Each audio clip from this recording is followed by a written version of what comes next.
Everyone, this is Jun Sui, and I work for Congressman Katie Porter. We're just going to give everyone 10 or 15 seconds to settle in, and we can get started.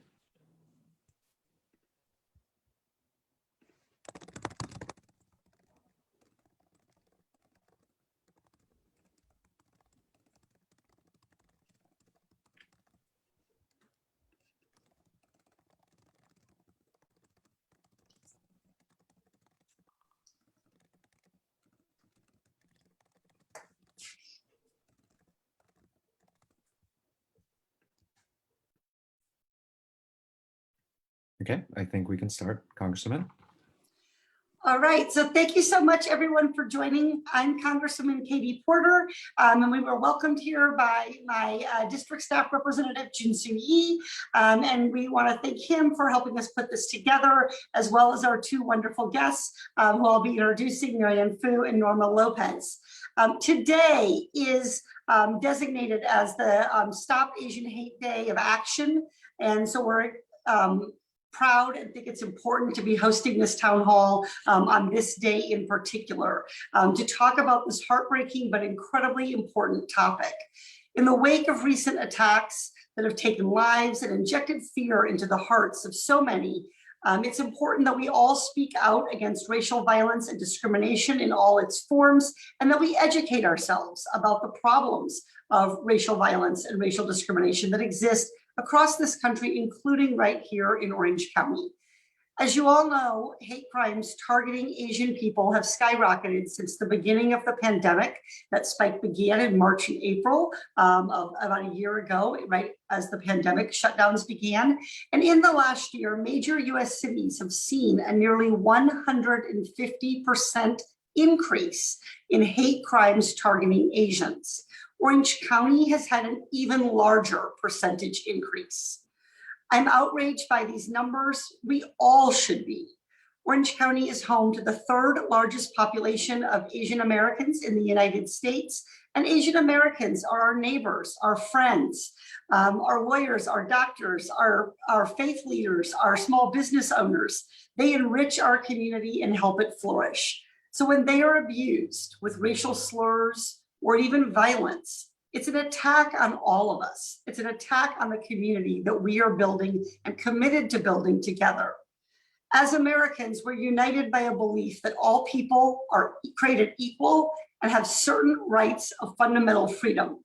But Asian Americans cannot be free when they are under consistent threat of bigotry and discrimination. They can't be equal when they are treated differently because of the color of their skin, the country of their origin, or the language that they speak. When people discriminate against Asian Americans, it not only damages the fabric of our community, it undermines the most basic ideals of America. As your ally in Congress, I'm fighting to protect our vibrant AAPI community. And together with my colleagues in the Asian Pacific American Caucus, we led an effort calling out the xenophobia stemming from the coronavirus pandemic. We continue to strongly condemn the use of racist language like the Chinese virus that foments hatred. I'm also leading efforts to expand how we report, track, and prosecute these heinous hate crimes. Last month, I worked with my Republican colleague on a bill to condemn anti-Asian racism and called on law enforcement to work together to identify and hold criminals accountable. I've also worked with colleagues on a bill that supports investigation and documentation of all credible reports of hate crimes. It also calls on the Attorney General to work with state and local agencies, as well as community-based organizations to prevent discrimination. To date, over 55,000 Californians have died from the coronavirus. Nearly 550,000 have died across the US. But even when the schools are open and everyone is vaccinated, we're not going to heal from this pandemic until we address the racism and hatred that has fractured our communities. We need to fight back, and we need to do it together in partnership. In Orange County, neighbors stepped up to help an Asian American family that was targeted by teenagers shouting racial slurs and hurling rocks at their house. Those neighbors now stand guard outside the family's house each night. We all must be neighbors, whether that means standing guard in the driveway, patronizing Asian American businesses, or simply calling an old friend. I recently attended a rally at the Irvine City Hall organized by local community members condemning hate crimes against Asian Americans. I was encouraged to see so many people show up to stand in solidarity with our Asian American community. We can only build a future that lives up to the ideals of freedom and equality by working together. When we denounce racism, combat disinformation, and pursue justice together, only then can we work toward achieving and enjoying the vibrant community that we have. Today, gathered with us to talk about this and about how we can better address this issue going forward are Norma Lopez from OC Human Relations and Marianne Fu from OCAPICA. Marianne, that's a mouthful. I hope there's an abbreviation there. OCAPICA. They have been vocal advocates for the AAPI community. And I just want to thank you both for participating in today's discussion and also being a resource for our community throughout the year and including for our staff and others. Before we start, I want to make sure if everyone knows that if you have questions for us, please submit them via the webinar question and answer function. Junsu, who I introduced earlier, who's from my office, who's on this video, will be collecting your questions. If you're watching us via live stream on Facebook, you can put in your question there as well. So let's start by I'm going to ask Norma to introduce yourself and please tell us a little bit about the work that OC Human Relations has so long been doing in our community to combat hate. Thank you, Congresswoman Porter. My name is Norma Lopez, and I am the Executive Director for the Human Relations Commission here in Orange County. I am an employee with a nonprofit, OC Human Relations Council, and OC Human Relations has been around for a long time, and our work really focuses on implementing proactive human relations programming in schools, corporations, cities, foundations, really with the focus of addressing any type of bigotry, harassment, discrimination, and bringing people together. Really is about building a community. It's really about fostering mutual understanding among everybody, and really is to create a better Orange County for all people to live. And we have a variety of programs in schools. We do mediation in courts, and also my role is to oversee and support the OC Human Relations Commission through the County of Orange. And the main work that we do there is to respond, track, and produce an annual report around the hate activity that we see in Orange County. Wonderful. Thank you for having me here. Thank you so much. And I really appreciate your being here, Norma, and again, the resources that you provide to our community. Marianne, could you please introduce yourself and tell us a little bit about the work that OCAPICA does? Hi, everyone. I'm Marianne Fu. I'm the Executive Director of Vocapica. So it is an acronym for something much longer. It's called the Orange County Asian and Pacific Islander Community Alliance. And we're one of the largest Asian American and Pacific Islander serving organizations here in Orange County. We serve more than over 50,000 people a year in 26 different languages in the areas of health, mental health, workforce development, youth and education, and civic engagement. And we work a lot with national groups as well as statewide groups to focus on civic engagement as well as civil rights. And with the hate incidences right now and the hate crimes, we've been coordinating with everyone nationally on how we can address this. Thank you so much. Wonderful. Thank you both for the introductions and for the work that you've been doing. One of the things that we know particularly about hate crimes is that part of the harm that occurs is often a sense of powerlessness, of shame, of separation from one's community and from the resources in that community. And that can also make it difficult for people to know where to turn when they encounter hate crimes, both to report them, but also to get support and to understand what happened to them in the context of larger phenomenon that we are working together as a community and as a society to combat. I want to go ahead and move on to the question and answer session if we have any, but I also have lots of questions for you. So I'm going to turn over to June to see what we have. Remember, if you have a question, you can put it in the question and answer function on the webinar. If you're following us on Facebook on the live stream, you can type in your question there. Yeah. So the first question is from Facebook, and it's a simple question. What can community members do to help? Marianne, do you want to start? Yes, I think that's such a great question. We've been getting that every day, and there's been an outpouring of support, which is wonderful. So I think one is if you witness a hate incident or hate crime, stay safe, but you also want to be able to stand up for the individual attacked.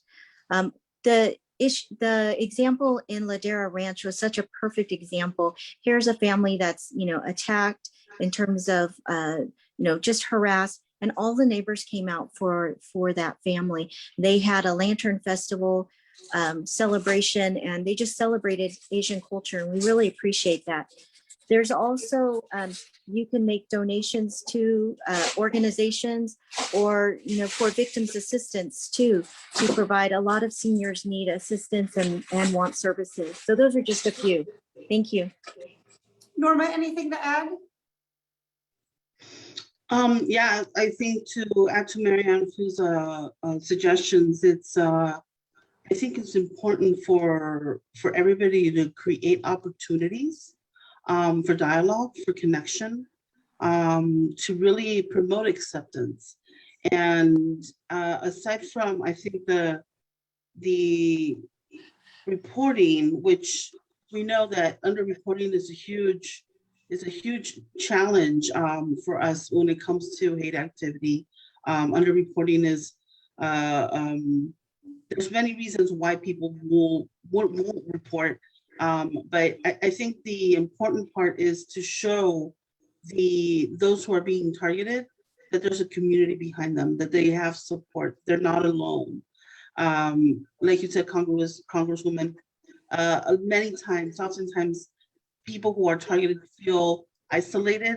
They don't understand why they're being targeted. And if we are able to stand up and speak up for them and show that together we're not going to stand for it, it really sends a strong message for those who are even thinking about committing any type of hateful act.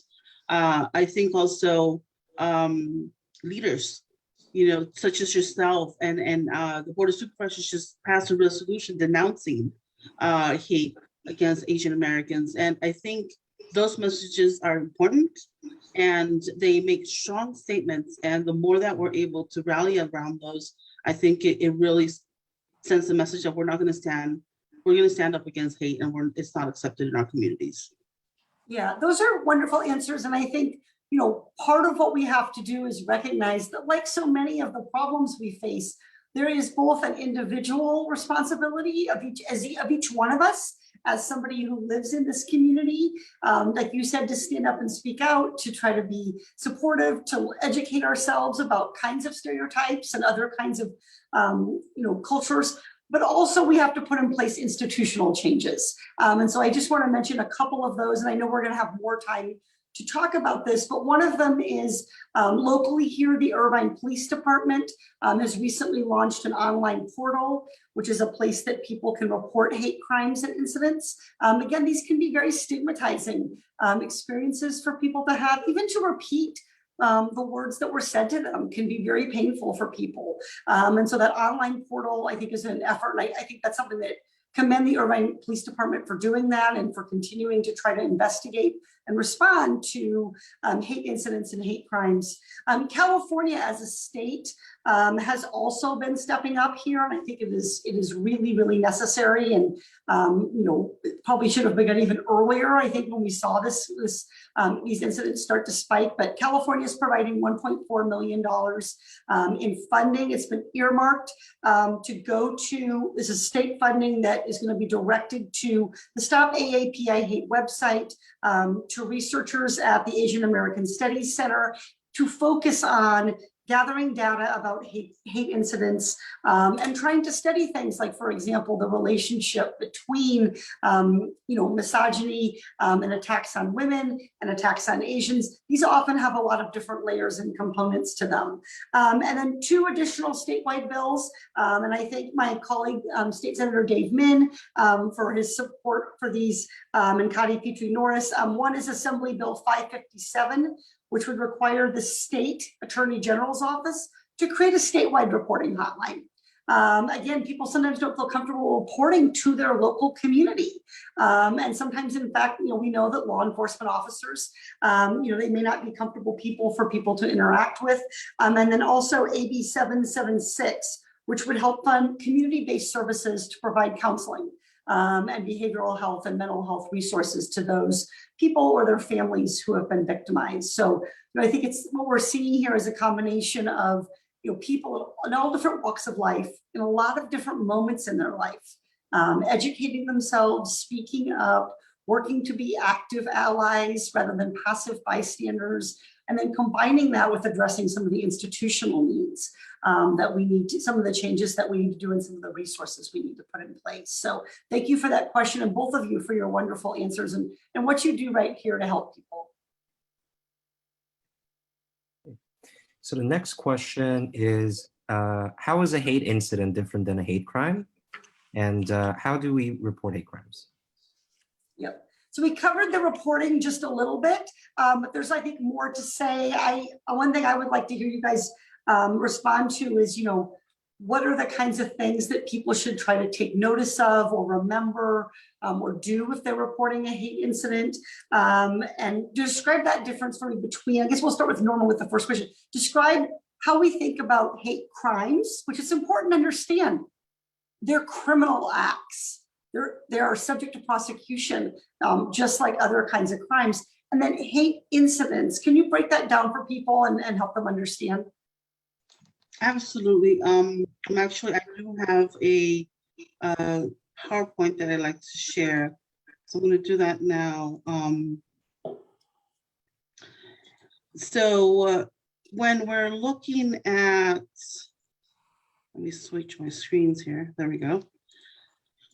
So when we're looking at a hate crime, again, it is a criminal act committed in whole or in part because of these actual perceived characteristics: disability, nationality, race, ethnicity, religion, sexual orientation, or even association with a person or a group, that actually is actual perceived characteristics under these. Now, some of the examples for hate crimes would be assault, sexual assault, theft, fraud, burglary. Graffiti is one of the highest crimes that we see here in Orange County. Damage to property, threats, and murder. And we did have a couple of years back, we did have a murder in Orange County of Blaise Bernstein, which was a young man who was murdered because of his sexual orientation.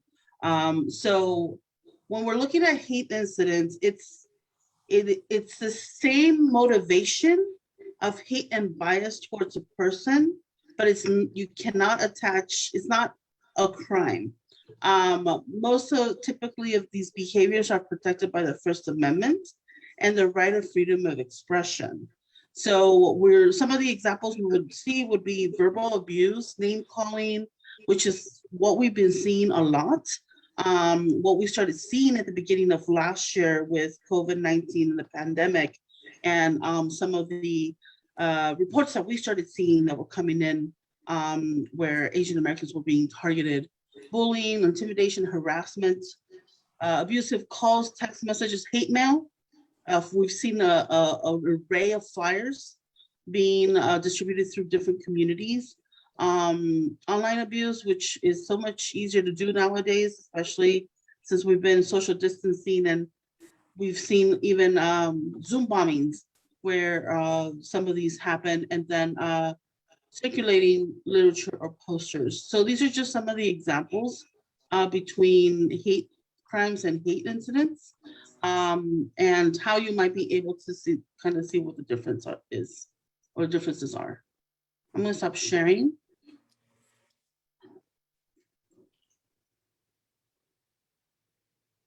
All right, and then comments about how to best report. And I think it's different often for a hate crime or a hate incident. Obviously, if it's a crime, the police are definitely, law enforcement is definitely available. Do you have any thoughts on that, Marianne? And in particular, with regard to what you've seen amongst our Asian American community here in Orange County in terms of resources to either report or to get help? Thank you so much. I think that it's so important to encourage and support individuals to report what's happening, especially community members who speak English as a second language. And we've seen so many hundreds of unreported hate incidences occurring where community members feel uncomfortable. They might not want to report to the police. Also, they're looking for resources to be able to report in language. So the stopaapihate.org website offers 11 Asian languages to report in. And then we've been providing people with mental health support as well as other types of social support because they're really afraid to report what's happening to them. Last week, one of our partner clinics, Southland Integrated Services, which is a community clinic, they were providing vaccinations, and a woman tried to run into their clinic and stopped before she hit them with her car and yelled that it's because of you people that there's a virus. And another community partner, Vietnamese American Community Cancer Foundation, same thing, started to get messages, I hope you all die. It's because of you. And several of the organizations are getting attacked at the same time as individuals. So we're really trying to make sure we're reporting, because the more we report, the more we can educate policymakers and others about what's happening. But we want people to feel comfortable, supported, and brave enough to report. That's what's vital. If I may add to Marianne's comments, I think the last bit is really important. We try to educate people about what the difference between a hate crime and the hate incident is. But many times folks in the moment can't categorize or can't say, well, can I define which one's which? In order to report, you really don't need to have the expertise or knowledge. The important thing is to report. For us, we have a person who's designated to responding to calls and the reports that come in through our office. And it's our job to be able to decipher what it is. What we try to do is bring that emotional support that Marianne mentioned, build that solidarity, bring that community, so that person doesn't feel like they're alone, or that there's something wrong with them, and that's why they're being targeted. Many times what we try to do, if we identify that it's a hate crime and it hasn't been reported to law enforcement, we try to make those connections and bridge that gap, be able to help them navigate that system, and also refer folks to mental health services if it's something that they'd like to receive. Also, I'd like to say that our reporting system also is confidential. So many times people do not want to relive the unfortunate acts, and they're able to say, I'm just reporting.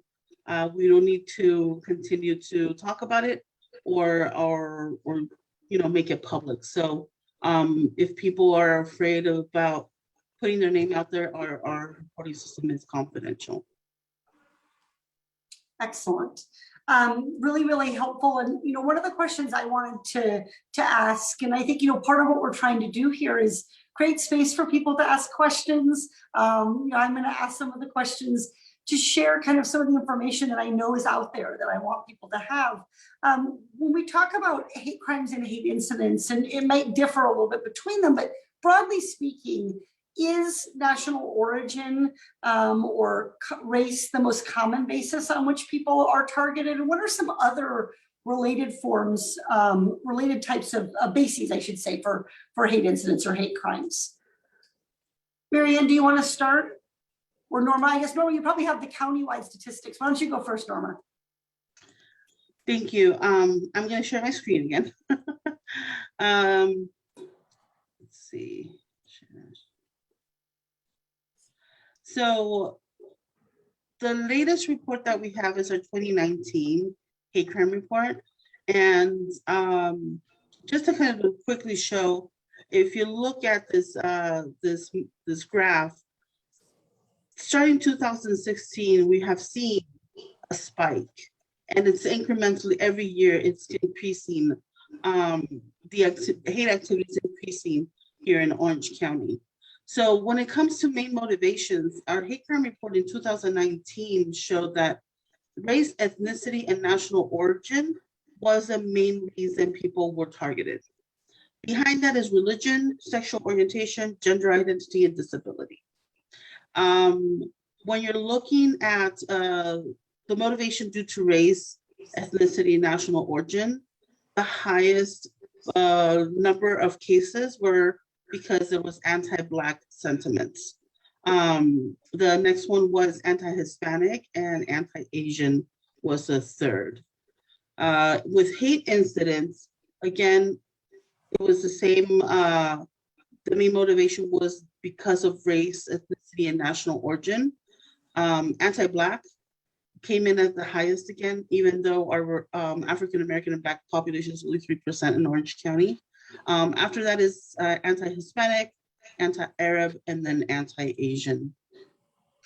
As I mentioned earlier, early on in the pandemic, we began to see a spike of hate incidents and hate reports against Asian American folks. And what you're seeing right now is how our report has tracked the reports that we've received that are anti-Asian. And if you can see, it's an average between 3 and 4 reports a year. But our 2020 trends, and I just want to note that we don't have full picture numbers yet because we're still collecting our data. The preliminary data shows that there's been a 10-fold increase in hate incidents and crimes against Asian Americans in Orange County. And early data shows we have one verified hate crime and 65 hate incidents, which is a collection of what we've received and then some of the reports that Stop AAPI has collected through their database. And this is what we've documented thus far from January to December. What we found is that they were all because of COVID-19, and they were all targeting members of the Asian community. And the majority of the documented incidents we've received were due because of verbal harassment in public areas. These are just some of the examples. Some of them we've seen in the news, but it's really jarring to see some of the behavior and some of the language that's being used against our Asian American friends and family and community members. But that's the statistics we have right now. Like I said, we're still collecting our 2020 data, and we should have a report which will have a fuller picture in the fall. Marianne, anything to add? Yeah, for Asian American, it's a real concern. So the Stop AAPI hate.org found in the data that they've been able to document that there's a 2.3 times as many women that are impacted men in the Asian community. And then also, like Norma said, where the elderly, especially in 2020 and right now in 2021, just in the past year, Stop AAPI Hate documented 3,800 hate incidences and crimes, and then another 500 in the first few months of 2021. As we're seeing more people wanting to report, we're seeing this skyrocketing right now, and that's a high concern. And people might think, well, it's just people using words, or, it's not so bad.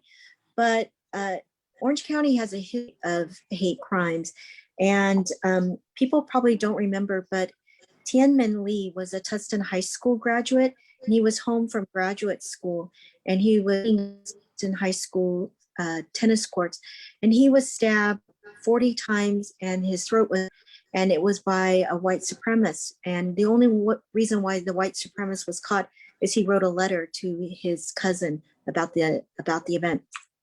And then also a young man, Kenny Chu, which lived in Laguna Hills, was a high school student, 17 years old.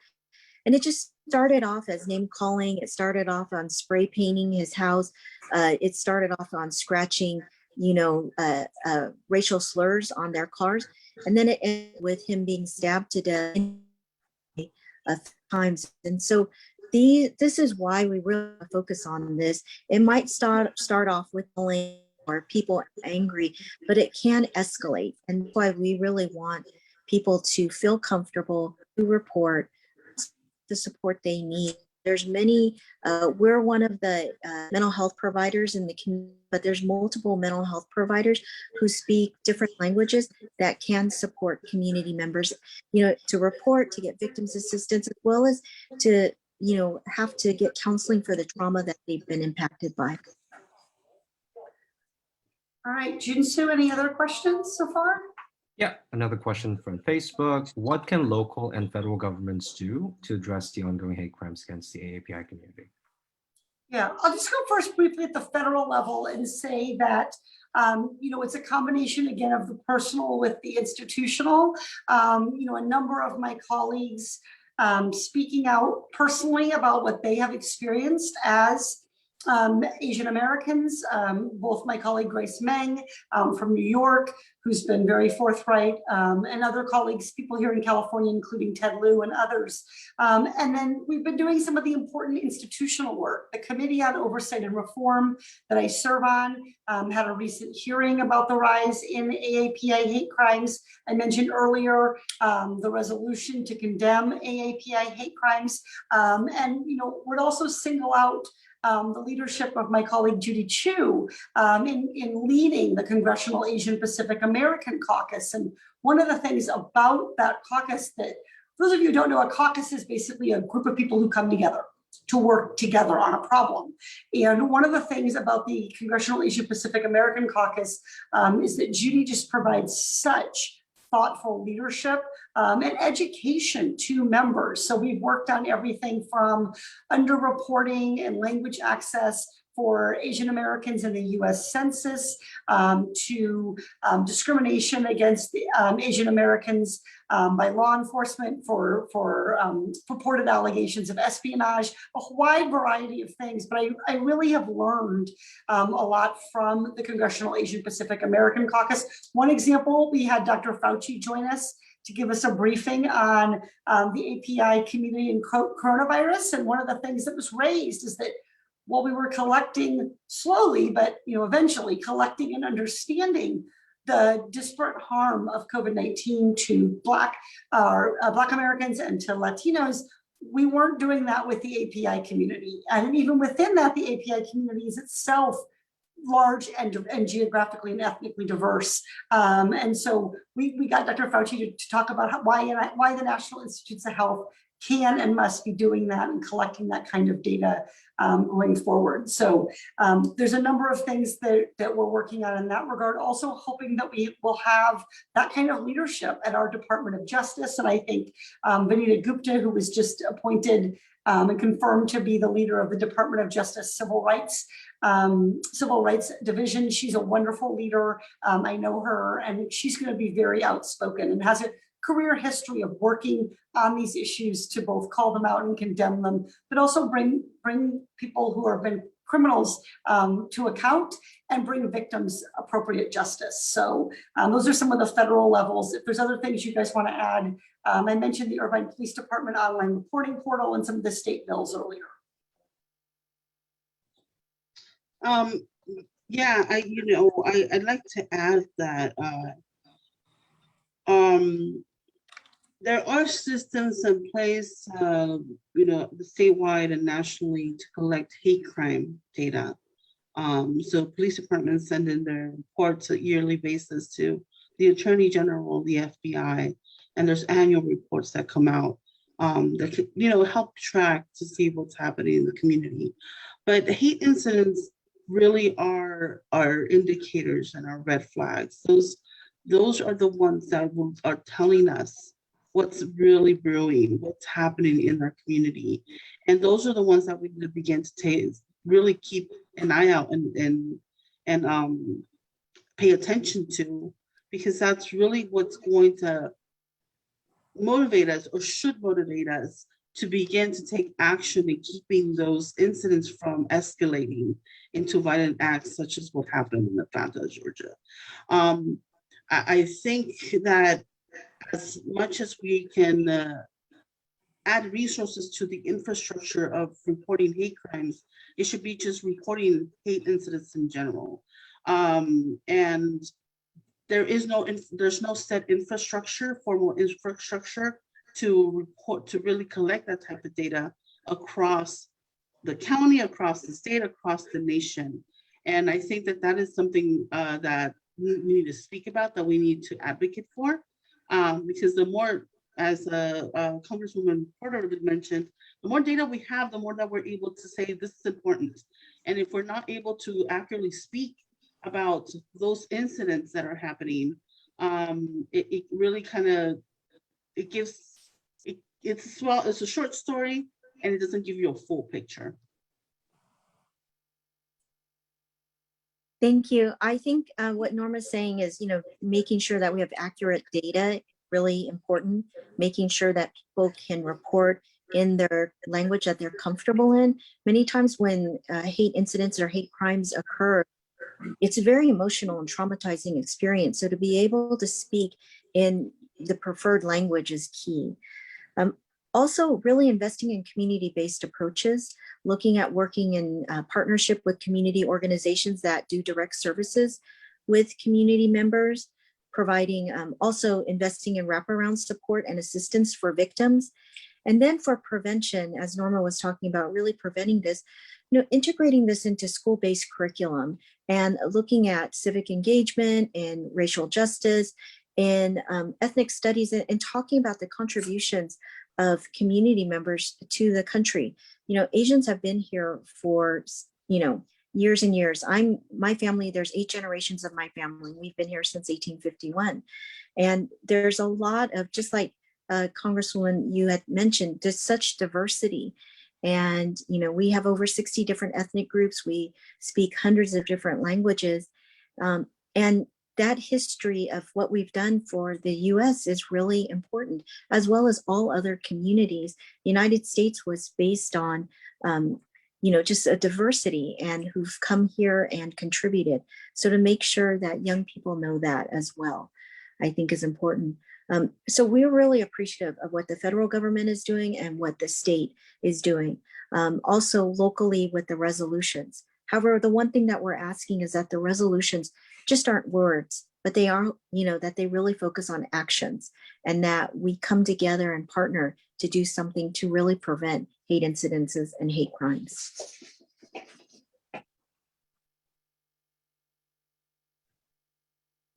Thanks so much. So the next question is, how can we better educate our community about the dangers of the model minority myth and implicit bias against the AAPI community? Yeah, Marianne, maybe I could ask you at the start, because part of this is educational. Could you explain what is the model minority myth and why it is harmful? And let's start there, and then we can go to what can we do to combat it? So the model minority myth is that Asian Americans as a minority have achieved. They've made it here in the US. They're the richest, they all go to school, they all are in college, they're the best students. And how that hurts us is because, one, it's not true. There's a really, the community, there's so much diversity. So yes, we have wealthy Asian Americans. Yes, we have many that go on to college. but we have so many more that do not make it into college, that are dropping out of high school, or that are very low income. In Orange County, for example, 70% of who we're working with live in overcrowded conditions or are at risk for homelessness or are homeless. We work with a lot of families that are living in motels. We work with a lot of students who are not able to graduate from high school nor get into college. And that impacts them, especially around poverty. And so when people, make assumptions that, oh, Asians are doing well and they need no help, or that they help they help themselves, it does impact us in terms of resources, as well as being able to reach out to community members. And so, but those stereotypes will really hurt us, because people might think, well, you're not, you're not a part of the Black, Indigenous, and people of color, and so you don't need this kind of support. And that's why we really discourage the model minority myth. And Norma, any strategies that you use in your community education work? I think some of these hate incidences and hate crimes, I mean, they do reflect stereotypes, and those stereotypes do differ across different racial groups, different religious groups. The stereotypes and the hateful words that get, the assumptions and the slurs are different. Can you talk a little bit about what you do in terms of educating and what our community can do? Absolutely, yes. We offer a variety of workshops and trainings, everything from implicit bias to upstanding. How can you be an ally? To just last year, we relaunched our OC Civil Rights History, which is rich of how many contributions our immigrant community has brought, and some of the unfortunate tales of losing different pockets of communities because of violence and destruction. So we do a variety of different things. Also, what we try to do is bring people together. And we do that through usually a circle process, dialogues, bringing folks together to talk about different topics. Just last week, we held a processing circle for the community, and it was really because we knew that the Atlanta violence had impacted the community, and we wanted to hold the space for folks to just process and debrief and connect. And for us, that's the important part. How is it that you're able to connect with each other? How are you able to get to know each other on a whole different level, and build solidarity, build relationships? And we do that through a variety of different programs in schools. We try to do that in our community, and for those who want to develop more self-awareness or develop skills in conflict resolution, we also offer those workshops throughout the year. And Norma, could you give OC Human Relations website real quick so that people can go and learn more? Yes, so it's ochumanrelations.org, and I'm dropping it in the chat. ochumanrelations.org. So if you're interested in participating or in need of resources, and Marianne, can you give your website right there in your background, but in case you have at least one website, do you want to give a couple of resources to people? Sure, I'll put it in the chat, but it's vocapica.org. So our name, our acronym.org. I wanted to just address a little bit about the stereotypes, since this is an education moment. For the killing of the Asian women in Atlanta really hit home for many Asian American women. Because the stereotypes of Asian American women being weak or timid or sexualized or fetishized, when they automatically assumed that the women were sex workers by many, and then also rap sheets were collected on the women. And for us as Asian American women, this happens a lot, where these stereotypes really impact us and, humanized the perpetrator, but then criminalized the victims. And so stereotypes can really impact the way that crimes are investigated or looked at or and how community members are looked at. So that's why part of the Asian minority myth is really dangerous, but also these stereotypes of Asian Americans are very dangerous too. Sure. And the next question is, would an app equivalent to the ACLU mobile justice app, but connected with the Human Rights Commission or some other entity, be helpful in addressing the hate crimes?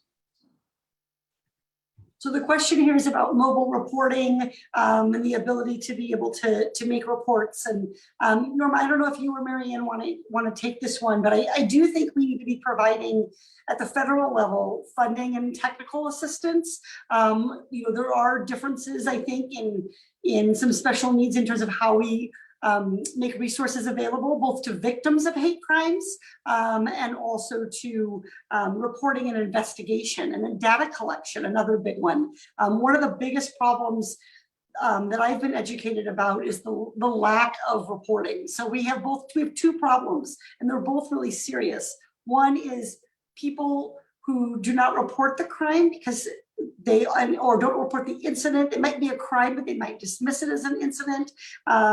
And we lack good data on this. And then two, the data that we do collect isn't always shared across organizations, so we don't have a complete picture of what's happening. But are there any mobile resources, or do you think that kind of mobile resource might be helpful? Absolutely. I think that the investment by the federal government, state government in the data collection, as well as in groups like stopaapihate.org, they have a website and they're also looking into mobile approaches. It's especially helpful because the children of the older adults that are attacked, or community members or neighbors of the older adults that have been attacked, or other community members, they can use that app to be able to report, as well as to put the location of hate incidences and hate crimes. One of my colleagues, with the Cambodian family said that when she talked to the seniors there, they were saying, we've been through so much. We've been through horrific conditions. We've been through war. Why do I need to report this? Because I've gone through so much worse. And it was the children of these community members who said, because if we don't report it, nothing will get better. And many times, community members might not know that this is a hate crime or hate incident. They might think, well, I just have to go through this, and it'll, maybe I'll just ignore it. But we want things that are innovative, like apps or other types of ways, that all sorts of different approaches for community members to be able to report, and for us to be able to use that data to help on education as well. Absolutely, I agree with what Marianne is saying. And I think I'm part of the California Association of Human Relations Organizations here in California. And I know that's a collective of different human relations organizations throughout the states. And we talk about this. We talk about the need for a California reporting ability. I think that with becoming innovative in ways that folks are able to report, is making sure that in the back end, we're able to support those that are reporting. That it's not just, here's my incident, here's my case, and then it goes nowhere. I think the follow-up is important. I think the feel for support, for connection to referrals to services, resources is key. And it's making sure that we're looking at that in a holistic manner, and not just about, let's collect the data. And I was reading the FBI report a couple of days back, and one of the statistics was that there's 250,000 hate crime victims each year, and only 1/3 of those are reported. So underreporting is huge. And the more that we're able to bring resources and ways to facilitate reporting to folks, I think it's welcomed and needed. Thank you. So we have time for one or two more questions. The next question is, for Marianne. Could you tell us about Vocapica's efforts to help the API community with testing and vaccination?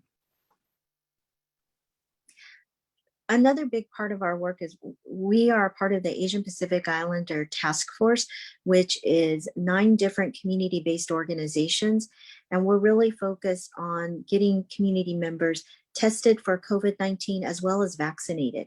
And so we have 2 federally qualified health centers that we partner with, Korean Community Services and Southland Integrated Services. And they have been wonderful in providing us with access to the vaccine. So many of our organizations are working in partnership with them.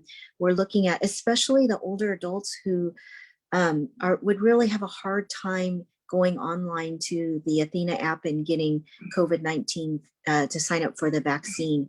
And so we see a lot of our other partners, the Latinx community, Latino Health Access is also doing that with the Spanish speaking community members. So I think that is what's, when you have community-based approaches, when you partner with community organizations, you're really able to reach directly the community. And so with not only COVID-19 vaccinations and education and testing, the same thing for hate crimes and hate incidences. You want to work with those organizations that are in the community and can provide direct services and wraparound services and ongoing access. So not only are we able to support someone who's been impacted by a hate incident, but then we can get them access to healthcare and access to other services long-term.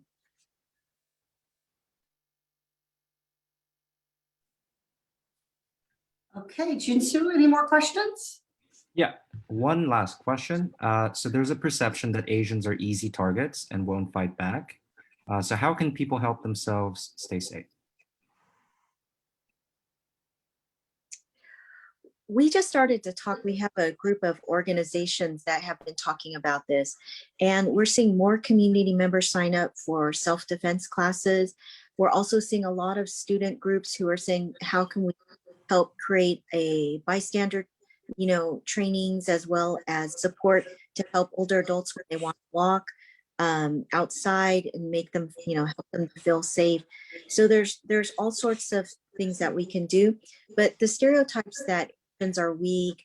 I want to talk about that because the Asian community has survived war. They've survived horrific conditions. They're resilient and they are strong. And the stereotypes that make them targets, it's something that we really have to overcome and do education about. But we're seeing there's a lot of community training going on. Asian Americans Advancing Justice nationally is having a lot of trainings online and available for free for all community members. Wonderful.